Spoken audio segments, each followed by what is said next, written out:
Fala galera, estamos chegando aqui na Samuca TV com um convidado especial, Vitor Lessa, porque ninguém acompanhou mais o Fernando Diniz nos últimos anos, aí, nos últimos meses, do que o Vitor Lessa, um trabalho que deu o título de Copa Libertadores, de um sucesso ali no Fluminense, mas que acabou, todo mundo acompanhou do jeito como foi, o Fluminense mal no Campeonato Brasileiro, e aí veio a demissão, mas o Lessa está aqui na Samuca TV para contar alguns bastidores, como foi esse último trabalho para valer do Fernando Diniz, e que finalmente todo mundo falava, Lessa, que o Diniz faltava ganhar um título de expressão, e ele veio com o Fluminense e foi uma grande conquista da Copa Libertadores. Um abraço, um prazer falar com você aqui mais uma vez na Samuca TV, e obrigado aí por aceitar o convite.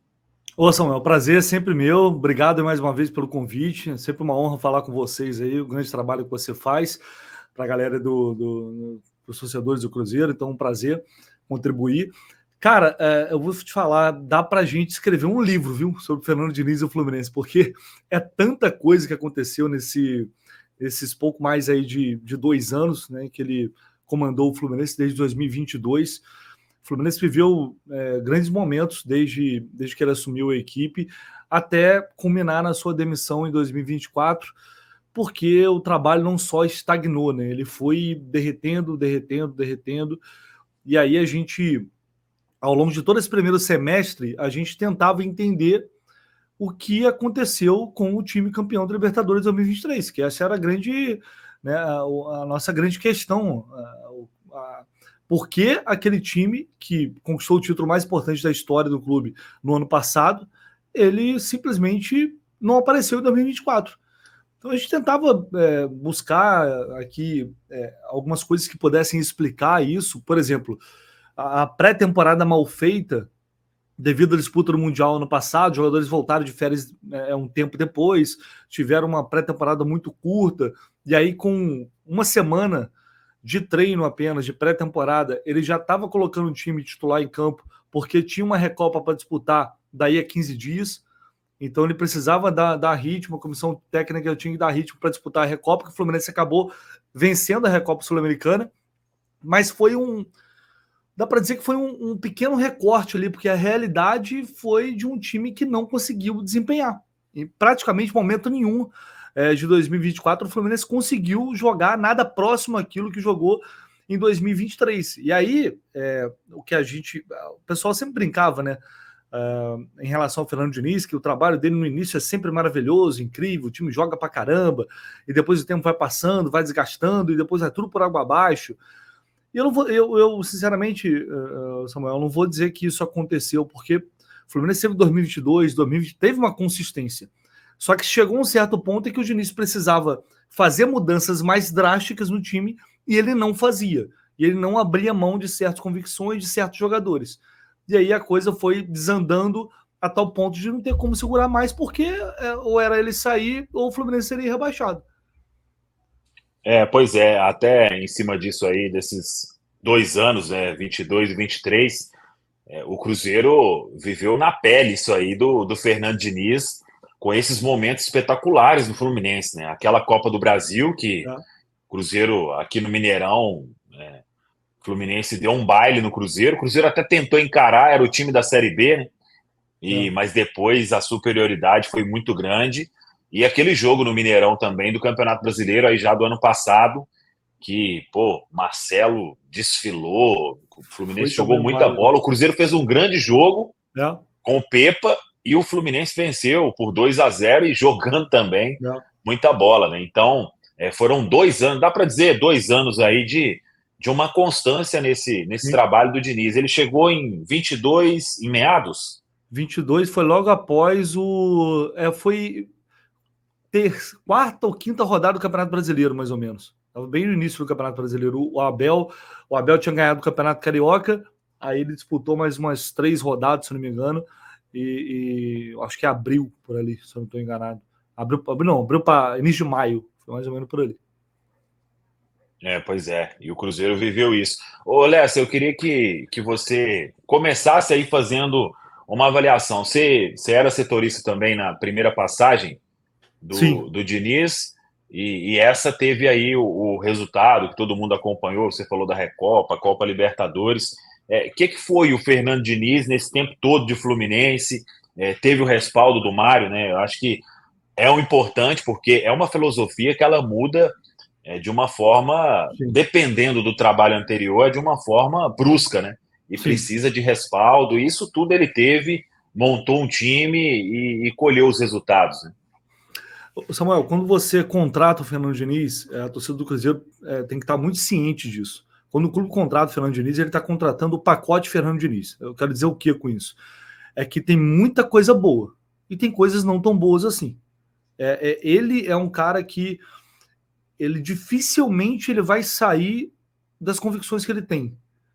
E por mais que o campo às vezes fale e mostre algo ao contrário, ele vai insistir e vai depois, quando as coisas começarem a não saírem assim tão bem, vai falar, mas lá atrás, quando o time jogava assim, ganhava assim, e tinha domínio sobre os adversários, todo mundo achava bom, por que agora não é bom?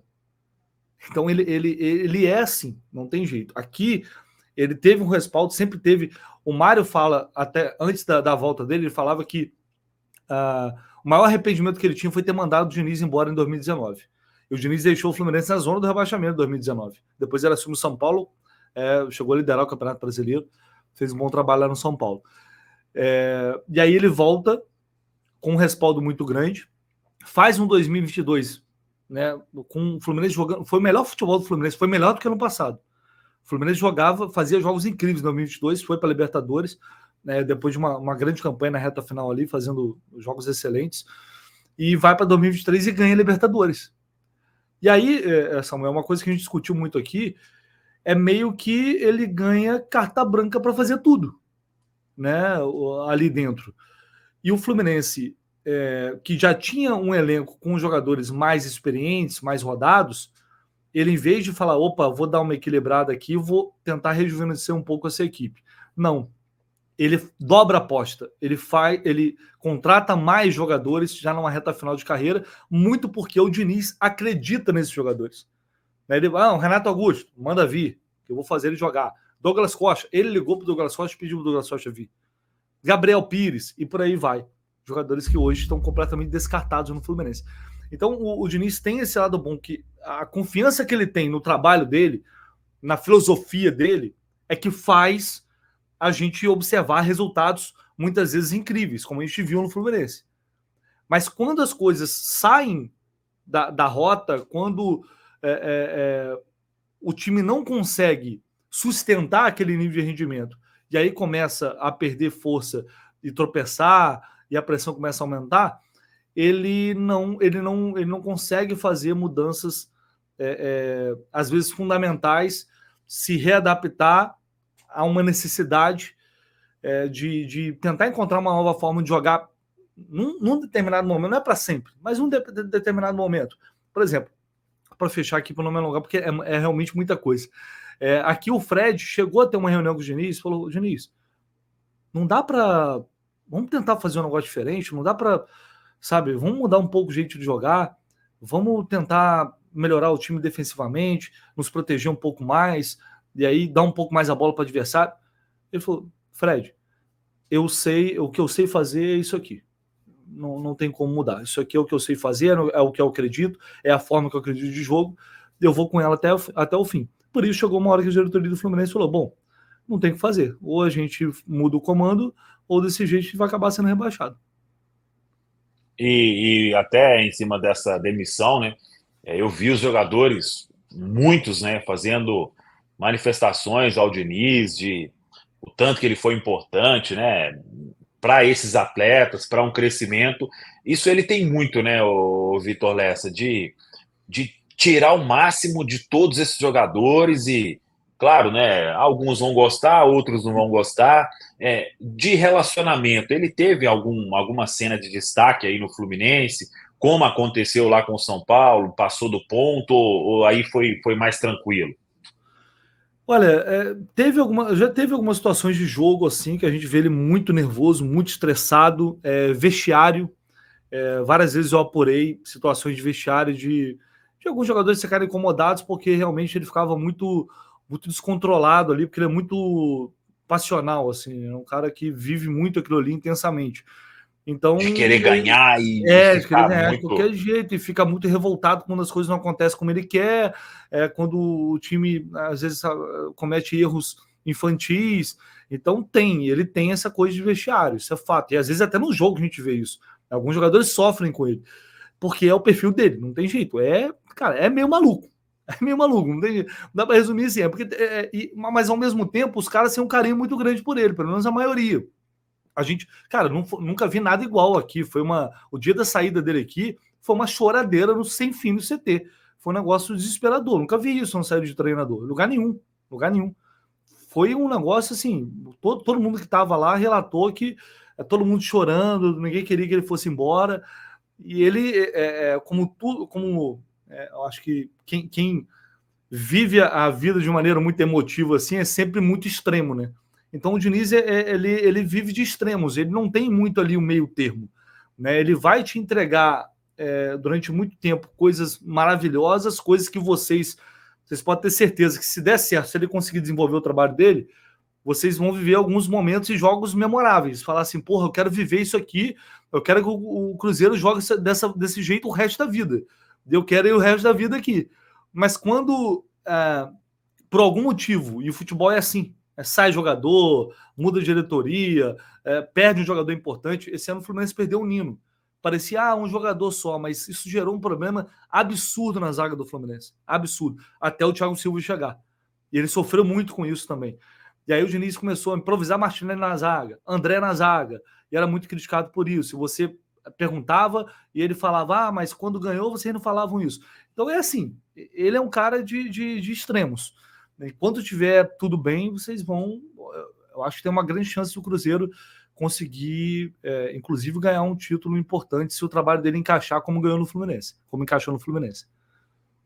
Quando você fala aí de alguns jogadores, né, ele teve mais mérito nesse sentido de potencializar muitos atletas. O que você destaca? Ou ele teve mais dificuldade, como você disse aí anteriormente, fez apostas e que acabaram não surtindo efeito? O balanço geral ali é mais positivo ou negativo, Lessa? Nesse sentido, muito mais positivo. Isso é outra característica que vocês vão observar. Vocês vão certamente perceber que alguns jogadores vão começar a jogar muito com ele. Nem todos, evidentemente, mas alguns dão resposta muito positiva. O Samuel Xavier é um jogador que estava muito mal até o Diniz chegar, começou a jogar um absurdo com ele. O Diniz foi embora, o Samuel Xavier caiu, já não está jogando bem já faz um tempo, depois da saída dele. O André, o Diniz desenvolveu muito o André. Evoluiu muito sob o comando dele. O Martinelli foi um absurdo. Assim. O Martinelli era um jogador que era criticado demais para a torcida do Fluminense, que chegou a jogar sub-23, campeonato de aspirantes. Martinelli evoluiu demais com o Fernando Diniz. Dá para citar certamente. O Cano fez 80 gols em 2 temporadas. E o Cano jogava de uma maneira totalmente diferente. O Cano voltava para ajudar na marcação e muita gente até ficava revoltada, porque esse cara tá voltando, tanto tá voltando. Ele participava do jogo inteiro. Ele tava marcando, dando combate atrás, como volante às vezes, e aparecia para fazer o gol. Porque ele entendia que participando do jogo como um todo, ele estaria em sintonia com o time e seria mais fácil para ele fazer o gol. John Ares, outro jogador que cresceu demais com ele. O Ganso e Fernando Diniz são um em carne. Então, assim, muitos jogadores evoluíram sob o comando dele. Muitos tiveram um salto de produção assim flagrante, que é fruto também dessa metodologia, que pode não dar certo, em algum momento pode não dar certo, mas que os jogadores geralmente compram bastante e querem e têm a curiosidade de conhecer. Ô, Lessa, quando você fala aí de o Fernando Diniz ter as suas convicções, é aquilo que todo mundo acompanha mesmo, né? Um time intenso, todo mundo precisa correr, marcação lá em cima, linha alta, goleiro jogando com os pés. Eu quero até que você fale aí depois sobre o Fábio, porque já pinta a comparação aqui com o Cássio, né? Que vai ter o Diniz aí. O que você pode falar mais desse estilo do Diniz e o que você acompanhou durante todo esse tempo aí no Fluminense? Diria que o Cássio vai sofrer um pouquinho, viu? Vai sofrer um pouquinho na mão do Diniz. O Fábio sofreu, né? O Fábio evoluiu. O Fábio entregou alguns gols, né? Mesmo assim, ele evoluiu e mesmo assim entregou alguns aí nesse meio do caminho aí. Mas o Fábio tinha uma dificuldade absurda, continua tendo, mas melhorou muito depois que o Diniz chegou. Mas cara, é o jeito dele. Ele vai falar que ele não dá orientação para os jogadores ficarem o tempo todo obrigatoriamente sair jogando dentro da grande área, trocando passe dentro da grande área. Ele disse que quando tem que dar o chutão, o atleta pode dar o chutão. A questão é que aquilo fica muito, essa filosofia, ela fica muito entranhada na cabeça do jogador. Então é automático. O cara tá tão habituado a fazer aquilo nos treinos que chega na hora do jogo, ele sente confiança, acima de qualquer coisa, ele sente confiança para executar aquilo e ele vai tentar até o fim fazer. E por isso muitas vezes vai errar, principalmente quem não tiver tanta qualidade assim. Até quem joga muito, o André, por exemplo, já cometeu erros. Você imagina os que têm mais dificuldade. Então vai ser assim, não tem jeito. É aquela saída de bola curta no chão, com o goleiro participando, a bola cruzando praticamente a linha do gol sem goleiro, atravessando ali, alguém atravessar a bola ali. Vai ter isso, não tem jeito. Concentrar muitos jogadores próximos no entorno da bola, né, fazendo aquelas triangulações, e quando você vê o time tá lá no ataque, e claro, para isso exige muito esforço de marcação também de todo mundo, de uma forma geral. Então, quando funciona, e vocês vão ver funcionar, isso é fato, com 2 semanas aí, vocês já vão observar a diferença. Quando funciona, é coisa linda, até começar a dar errado. E eu não tô colocando prazo de validade não, tá, o Samuel? Foi o que eu falei, foram mais de 2 anos. O trabalho do Diniz no Fluminense, muita gente coloca como um trabalho fracassado. Realmente, a campanha do Campeonato Brasileiro foi uma bizarrice. Nada justifica o Fluminense com 6 pontos em 39 disputados, se eu não me engano. Nada justifica isso. Mas é um trabalho vitorioso. É um trabalho que teve consistência, que teve regularidade, que teve títulos. Não foi um trabalho fracassado. E uma campanha de 14 pontos em 18 na Libertadores, né? No grupo, né? Exatamente. Teve essa disparidade também, né, Les? Aí é aquele negócio, a gente não sabe se é por consequência também da qualidade dos times da Libertadores. O Fluminense jogou times tradicionais, né? O Cerro Porteño, o Colo-Colo tá aí com o River, disputando aí em igualdade. Tá aí com o River e, enfim, o Alianza Lima, que é do Peru, mas é um dos grandes lá do Peru. Mas o Fluminense conseguiu.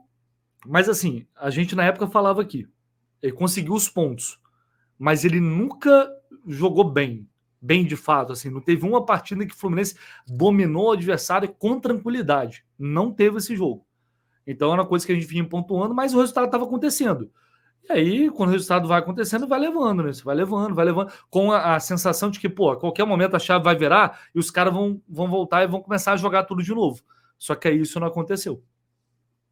Você acha que seleção brasileira também foi ali um fator que começou a atrapalhar, Les? Acho. Todos nós achamos, de uma forma geral, assim, aquele momento da seleção brasileira em que, aí que eu falo, a questão da confiança, né, de que eu ganhei, eu posso, eu vou fazer. Né? Aí vem o Mário Bittencourt, dá respaldo, ele assume, acumula as funções de técnico do Fluminense, de técnico da seleção, que vai dar tudo certo, que eu vou dar conta de tudo, e às vezes não é assim, cara. E às vezes as coisas não acontecem no futebol. Então, a forma como ele foi demitido da seleção deixou o Diniz muito, mas muito revoltado. Muito. Aquilo abalou ele. Eu não sei, assim, quanto tempo ele levou para se recuperar. Eu não sei se a partir dali ele falou que agora eu vou mostrar para eles, vou provar a todo custo que eu sou melhor e que eles estão errados. E aí você gera uma arrogância, gera uma soberba que pode te prejudicar lá na frente. A gente discutiu muito isso aqui. Outra coisa também que foi. E aí, não foi a gente, não. Jogadores, Diniz, Mário Bittencourt, todo mundo falou que o clube se acomodou. Que o Fluminense se acomodou com o título do ano passado. O grande objetivo era ganhar a Recopa por causa da LDU, que perdeu ao final da Libertadores lá atrás, em 2008. O grande objetivo era ganhar a Recopa. E aí, meio que todo mundo se acomodou no clube, também levou a essa situação. Por isso que eu estou te falando que, assim, é muita coisa para a gente discutir e debater para explicar o que aconteceu com o Fluminense esse ano.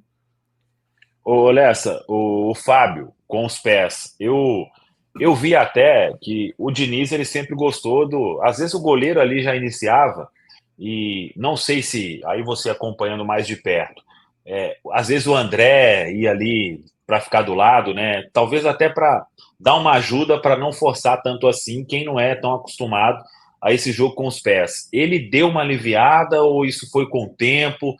Que você destaca do Fábio com os pés e todo mundo acompanhou aí, o Fábio entregou alguns gols realmente nesse jogo ali, que é uma característica marcante do Diniz.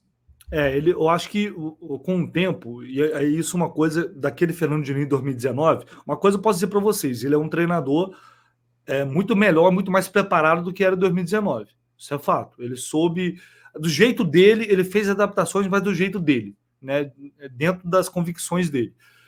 Isso ele não abre mão, mas a gente já viu o Fluminense nessa última passagem dele, muitas vezes fazendo um jogo um pouco mais direto, variando um pouco mais o jogo, utilizando bola longa também, não é só a bola curta. Mas é o que eu falo com você, o jogador ele fica muito com aquilo treinado na cabeça, então ele é automático. Né? O cara, a gente está falando muito do Martinelli aqui, que o Martinelli está sofrendo demais sem o Diniz, né? Com essa transição. Porque parece que o Diniz entrou na mente dele e ele só consegue jogar daquele jeito. E agora que ele está começando aos poucos, sabe, a variar um pouquinho mais. Então, acho que houve sim uma flexibilização maior com o tempo, teve um alívio, mas nunca deixou de ser uma prioridade, um objetivo de fazer uma saída limpa de bola pelo chão, né, com passes curtos, aproximação, e dessa forma ir quebrando as linhas de marcação até chegar na frente. Para a gente fechar, Diniz com a imprensa.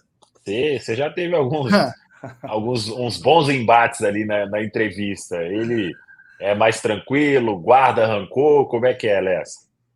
Então a gente vai entrar num campo aqui que aí eu sou um pouco suspeito para falar, porque foram alguns anos de relação, né? Eu tive uma relação muito boa com ele na primeira passagem, e nessa segunda passagem, Samuel, você sabe muito bem como é isso. Eu trabalhava na Rádio Globo, antes não tinha canal no YouTube, não tinha nada. Então a cobertura é diferente, né? A gente coloca mais a cara na reta, a gente, além de informar, a gente dá opinião também.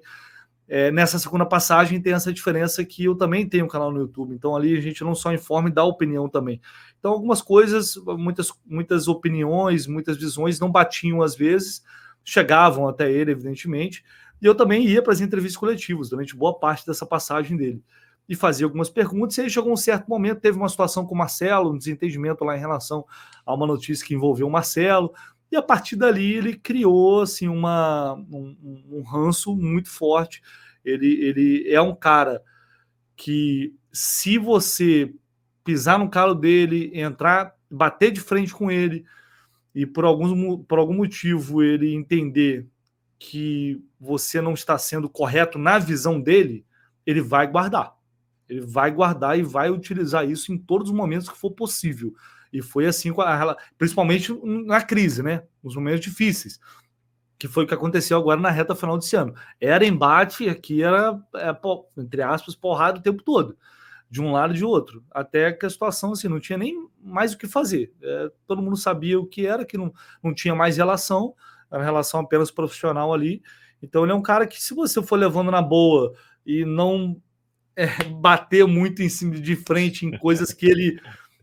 em ideias dele, coisas que ele já falou e tal. Agora, se você for para cima para pegar no calo dele, pode preparar, porque ele guarda. Ele guarda. E no geral, as coletivas assim são boas entrevistas porque às vezes então, muito tatiqueza, aquela coisa toda, muito rodeio, ele é mais direto. Não, ele vão ter entrevistas também que vocês vão falar, cara, esse cara é incrível. Por que entrevista coletiva, que sabedoria, que profundidade, como ele consegue observar as nuances do futebol e consegue enxergar o ser humano para além do futebol, e ele vai dar umas aulas, assim. Você vai falar, cara, isso aqui, hein? Isso quando tudo tá dando certo. Quando as coisas começam a dar errado, pode ser que ele mude agora. Ele teve problemas com a imprensa, que não foi só comigo, nem com a gente, não, com outras pessoas também. Inclusive, ele no segundo jogo, quando ele é eliminado do Flamengo no Campeonato Carioca, ele estava tão fora de cena coletiva que ele teve que convocar uma coletiva no meio de semana para pedir desculpa pelo comportamento dele. Então, foi bem tenso essa reta final. E aí, quando começa a dar errado, e você começa a fazer críticas mais pesadas e bater um pouco mais de frente, aí ele vai começar a falar de um jogo que você não viu. Você viu um jogo, você sabe que o jogo foi ruim, que o time teve problemas, aí ele vai para a entrevista coletiva e vai falar algo completamente diferente, assim, como se fosse um mundo paralelo. Isso vai acontecer, dependendo dos momentos. Por isso eu falo que não tem, né, sabe, não tem muito meio termo. A gente está vendo agora com o Mano, é um cara que ele vai para a coletiva ganhando, até agora, né? Ganhando ou perdendo. Ele assiste o mesmo jogo que você. Claro, se você não formular bem as perguntas, embasar bem as perguntas, vai levar porrada também. O Diniz tem muita coisa que você vai observar, que você vai falar, vai teorizar sobre algumas coisas, e aí você vai achar legal. Mas lá na frente, quando isso não der certo e você for criticar, ele vai falar, ué, mas se não, lá atrás não era legal, todo mundo não achava bacana, por que agora não serve? Só porque perdeu? Nesse naipe aí. Não, beleza. Ô, Léo, eu agradeço demais. Acho que deu para esclarecer muita coisa aqui. Vamos torcer para que a passagem possa trazer aí títulos como trouxe para o Fluminense e tomara que dê certo e a gente tenha só paz por aqui. Valeu demais, um abraço aí, sucesso para você aí no seu canal e na cobertura do Fluminense aí, e o Mano Menezes eu tive bons encontros com ele nos tempos Imagino. aqui de Cruzeiro. Foi uma passagem vitoriosa, o final ali não foi legal, mas sucesso aí para vocês aí, que o Fluminense possa continuar aí na Série A do Campeonato Brasileiro e seguir aí na Copa Libertadores. É isso, valeu, Samuel. Eu até peço desculpa, porque provavelmente falei demais, mas, cara, de nível que eu falei, dá para escrever um livro. Foi Dá ótimo. para escrever um livro, é muita coisa mesmo. E assim, tem muito mais coisas ainda que aí eu acho que vocês vão observar no dia a dia. E eu acho que, assim, se tudo der certo, pelo menos nesse início, assim, vocês vão viver grandes momentos. Eu acho que o Cruzeiro tem possibilidade de conquistar grandes coisas aí, porque ele é um cara bom, ele é bom no que faz.